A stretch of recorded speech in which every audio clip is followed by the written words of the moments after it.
Hello सबैजनालाई नमस्कार। आज हामी क्याम्प फायर आएका छौँ। कति दुःख गर्नु हैन, कति पीडा लिनु, जतिसुकै समस्या भए पनि कहिलेकाहीँ त आनन्द लिनुपर्छ भन्ने एउटा धारणाका साथ आज हामी 5 किलोमिटर, गाउँभन्दा 5 किलोमिटर माथि डाँडोमा एकदमै घना जङ्गलको बिचमा यहाँ एउटा क्षेत्रमा आज हामीले सेकुवा पोलेर खाने प्लानमा लोकल कुरो खाँदैछौँ। अनि हाम्रो यहाँ सुजन सरले यसरी यसमा झिरमा उन्दै हुनुहुन्छ, मरमसला मोलेको लोकल कुखुराको मासु।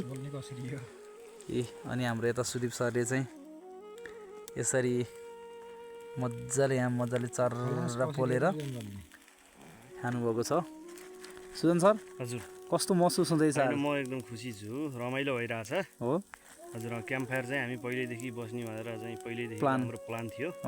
आज चाहिँ सक्सेस भयो। हो सुदीप सर, हजुर के छ आज, कस्तो महसुस हुँदैछ? कस्तो मेरो भोकले मासु कस्तो राम्रो